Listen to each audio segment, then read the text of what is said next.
میں نے ساری رات ارطغرل صاحب کے تم پر الزاموں کے بارے میں سوچا ہے اور میں نے ایک فیصلہ کر لیا ہے۔ میں ارطغرل صاحب کے سارے دعووں کی تحقیقات کراؤں گا۔ نے کہا کہ میرے جاسوس اور میرے دوسرے آدمی اس معاملے میں مدد کریں گے۔ جب میں جنگ سے واپس آؤں گا تو اپنا آخری فیصلہ سناؤں گا۔ سعادتین کہتا ہے، میں پہلے اللہ کے انصاف کا طلبگار ہوں اور پھر آپ کے انصاف کا طلبگار ہوں سلطان۔ سلطان کہتے ہیں، میں تمہیں ساری ذمہ داریوں سے ہٹاتا ہوں سعادتین، اب سے میری حکومت میں تمہاری کوئی جگہ نہیں ہے، اس کو لے جائیں یہاں سے۔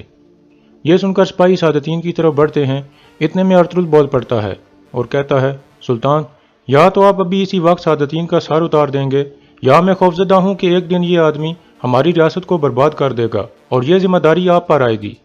یہ سن کر سلطان غصے میں آ جاتے ہیں اور کہتے ہیں، بہت ہو گیا ارطغرل صاحب، آپ نے اپنی ذمہ داری پوری کی ہے، میرا فیصلہ آخری ہے، اب سے اپنی حد مت عبور کرنا، آپ کی ذمہ داری میرے حکم پر چلنا ہے، اب واپس اپنے قبیلے جاؤ اور اپنی ذمہ داریاں پوری کرو۔ پھر سلطان سپاہیوں کو کہتے ہیں، لے جائیں سعادتین کو۔ یہ سن کر سپاہی سعادتین کو باہر نکل جاتے ہیں۔ پھر ارطغرل اور علیمہ بھی سلطان کا کرتا چوم کر باہر کی طرف چل پڑتے ہیں۔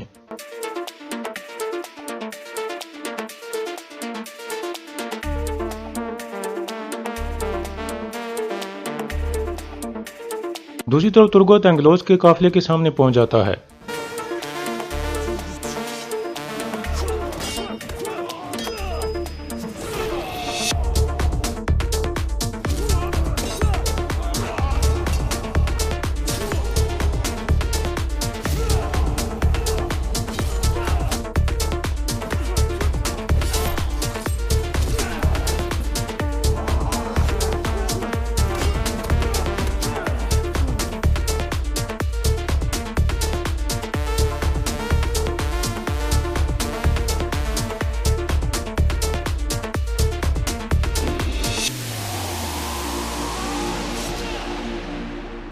اس طرح ترگت انگلوس کے 3 سپاہیوں کو مار دیتا ہے اور انگلوس کو کہتا ہے، تم اتنی آسانی سے نہیں مرو گے، پہلے تم بتاؤ گے کہ عورتیں کہاں ہیں۔ پھر ترگت اسے پکڑ کر ایک طرف چل پڑتا ہے۔ دوسری طرف کونیا میں سعادتین اپنا سامان پیک کر کے محل سے جانے کی تیاری کر رہا تھا۔ اتنے میں مہاپری کا خاص وزیر آلتون وہاں پہنچ جاتا ہے اور کہتا ہے، آپ کی قسمت واضح ہو گئی ہے سعادتین۔ سعادتین کہتا ہے، میں مہاپری خاتون کے ساتھ وفادار رہوں گا، آج میں ان کی وجہ سے ہی زندہ ہوں، اب میں ان کے بیٹے غیاث الدین کو سلطان بناؤں گا۔ آلتون کہتا ہے، بے دخل ہونے کے باوجود بھی؟ سعادتین کہتا ہے، بے دخل ہونے سے مجھے کوئی نقصان نہیں پہنچا، بلکہ میں پہلے سے زیادہ مضبوط ہو جاؤں گا۔ میں محل سے جانے سے پہلے مہاپری خاتون سے ملنا چاہتا ہوں۔ آلتون کہتا ہے، آپ سے مل کر وہ بہت خوش ہوں گی۔ یہ کہہ کر وہ باہر نکل جاتا ہے۔ پھر سعادتین اپنے آپ سے کہتا ہے، اگلی دفعہ جب میں اس محل میں آؤں گا تو تخت میرا ہوگا، پھر میں سلطان کے طور پر تم سے نپٹوں گا ارطغرل۔ دوسری طرف ترگت کمانڈر انگلوس کو بار بار نہر کے پانی میں ڈبو رہا تھا اور اسے پوچھ رہا تھا کہ عورتیں کہاں ہیں۔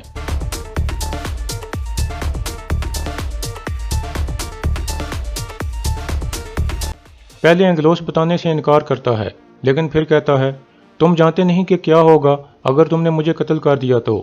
میرے بابا بلیجک کے گورنر ہیں، ہمارے شہنشاہ ان پر بہت اعتماد کرتے ہیں۔ ترگت کہتا ہے، تو پھر میں تمہیں ہلی بازار کے تاجروں کے سامنے لے کر جاؤں گا اور انہیں بتاؤں گا کہ کیسے تم نے 2 معصوم عورتوں کو اغوا کیا ہے۔ پھر ترگت اسے پکڑ کر ایک طرف چل پڑتا ہے۔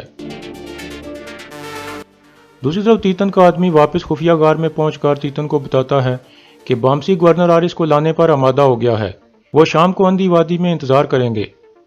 تیتن کہتا ہے، بیچارے آدمی، وہ سمجھتے ہیں کہ ہمارے لیے جال بچھائیں گے جب آرس ان کے پاس ہے ہی نہیں، میں ان کو دکھاؤں گا کہ جال کیسے بچھایا جاتا ہے۔ پھر تیتن کھڑا ہو کر کہتا ہے، تیار ہو جاؤ۔ اسلحان آہستہ سے افسا کو کہتی ہے، ہم ان کے جال کو کامیاب نہیں ہونے دے سکتے، ہمیں لازمی یہاں سے آزاد ہو کر نکلنا ہوگا۔ دوسری طرف کونیا میں گوکتو اپنے سپاہیوں کے ساتھ سعادتین کے پاس پہنچ جاتا ہے، اس کے سپاہی سامان اٹھا کر باہر لے جاتے ہیں۔ سعادتین کہتا ہے، میرا گھر جانے کا وقت آ گیا ہے گوکتو۔ گوکتو کہتا ہے، میں مرتے دم تک آپ کی خدمت کروں گا امیر سعادتین۔ سعادتین کہتا ہے، ارطغرل نے آرس کو زندہ رکھنے کی پیشکش کر کے اس کا منہ کھلوانے میں کامیاب ہو گیا، جہاں تک میں ارطغرل کو جانتا ہوں وہ اپنا وعدہ پورا کرے گا۔ گوکتو کہتا ہے، ہم اس کافر کو زندہ نہیں رہنے دے سکتے۔ سعادتین کہتا ہے، تم جانتے ہو کہ میں کسی کو بھی ذبح کر سکتا ہوں جو مجھے روکنے کی جرت کرتا ہے، اب آرس کی باری ہے، اس کے پیچھے جاؤ اور اسے پکڑ کر میرے پاس لاؤ تاکہ میں اپنے ہاتھوں سے اسے قتل کر سکوں۔ گوکتو کہتا ہے، میں آپ کے وفادار سپاہیوں کے ساتھ آپ کے حکم کی تعمیل کروں گا امیر حضرت۔ یہ کہہ کر گوگتو باہر نکل جاتا ہے۔ پھر سعادتین اپنے آپ سے کہتا ہے الوداع امیر سعادتین اور خوش آمدید سلطان سعادتین۔ دوسری طرف ارطغرل حلیمہ کو کہتا ہے تیار ہو جاؤ حلیمہ، ہم جلد واپس روانہ ہو رہے ہیں، میں ابھی جا کر آرس کو آزاد کر دوں گا۔ حلیمہ کہتی ہے وہ آزاد ہونے کے بعد ہم سے انتقام لے سکتا ہے ارطغرل۔ ارطغرل کہتا ہے وہ بیچارہ ہمارے ساتھ آ کر اپنے ملک کا راز بتانے کے لیے آیا تھا، اب اس کے پاس واپس جانے کے لیے کوئی جگہ نہیں ہے، تم پریشان مت ہو۔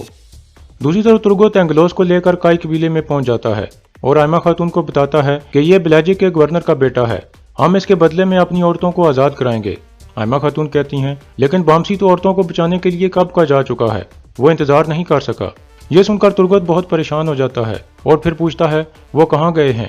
آئمہ خاتون کہتی ہیں وہ اندھی وادی کی طرف گئے ہیں بیٹا، تم جلدی جاؤ۔ یہ سن کر ترگوت اینگلوس کو پکڑ کر اندھی وادی کی طرف روانہ ہو جاتا ہے۔ دوسری طرف کونیا میں ارطغرل قید خانے میں پہنچ جاتا ہے۔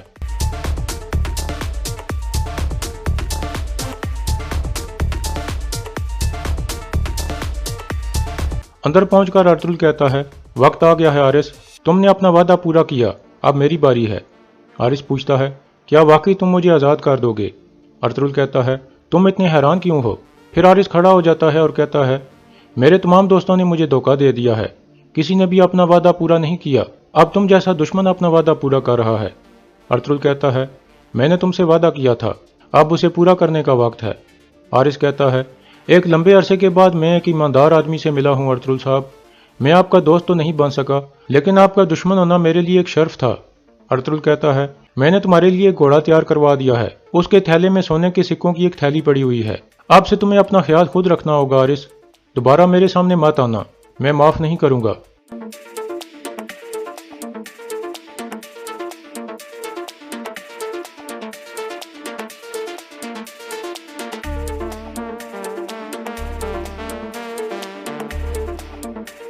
اور یہاں اس قسط کا اختتام ہو جاتا ہے۔